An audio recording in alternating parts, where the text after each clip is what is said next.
মাকসুদ শিক্ষার্থীদের দাবির বিষয়ে শিক্ষা উপদেষ্টার আশ্বাসের পর কি বলছেন অনশনকারী শিক্ষার্থীরা, আর এই মুহূর্তে ক্যাম্পাসের কি পরিস্থিতি জানাবেন?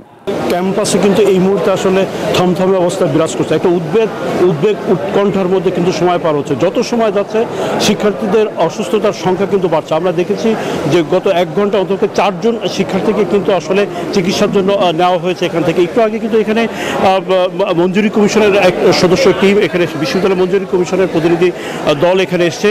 এর আগে কিন্তু শিক্ষা উপদেষ্টা এসেছিলেন ডক্টর সিআর আবরার। উনি কিন্তু এই শিক্ষার্থী আন্দোলনরত শিক্ষার্থীদের সাথে কথা বলেছেন। শিক্ষার্থীরা তাকে কিন্তু সুস্পষ্ট ভাষায় একটা কথাই বলেছে যে যতক্ষণ না পর্যন্ত ভিসিকে অপসারণ করা না হচ্ছে ততক্ষণ কিন্তু তারা আন্দোলন কর্মসূচি প্রত্যাহার করবে না। উনি আশ্বস্ত করেছেন যে আসলে যেহেতু বিশ্ববিদ্যালয়ে একটা আলাদা আইনগত বিষয় আছে, সেই বিষয়টিকে মাথায় রেখে যত দ্রুত সম্ভব উনি সিদ্ধান্ত জানাবেন। ডক্টর সিআর আবরার কিন্তু এখান থেকে চলে গেছেন। এখানে কিন্তু বিশ্ববিদ্যালয় মঞ্জুরি কমিশনের প্রতিনিধি দল কিন্তু তারা এসছেন। তারা এই ছাত্রদের ব্যাপারে খোঁজখবর নিচ্ছেন, আন্দোলনের বিষয়ে খোঁজখবর নিচ্ছেন, সার্বিক পরিস্থিতির বিষয়ে কিন্তু উনি শিক্ষক কর্মকর্তা সকলের সাথেই কথা বলবেন বলে আমাদেরকে জানিয়েছেন। আমরা এই মুহূর্তে দেখতে পাচ্ছি যে কয়েকজন শিক্ষার্থী কিন্তু আসলে গুরুতর অসুস্থ হয়ে পড়ছে। একটা তথ্য জানিয়ে রাখতে চাই যে রাজনীতি মুক্ত ক্যাম্পাসের দাবিতে যে আন্দোলন শুরু করেছিল সাধারণ শিক্ষার্থীরা, তারা বলছিলেন যে সেটা ছিল অহিংস আন্দোলন এবং শান্তিপূর্ণ আন্দোলন। কিন্তু সেই আন্দোলনে গত 18 এবং 19 ফেব্রুয়ারি যে তাদের উপর হামলার ঘটনা ঘটে, সেই হামলার প্রেক্ষিতে কিন্তু তারা 6 দফা দাবি তুলেছিলেন, কিন্তু বিশ্ববিদ্যালয় প্রশাসন কিন্তু সেই দাবি অগ্রাহ্য করেছে।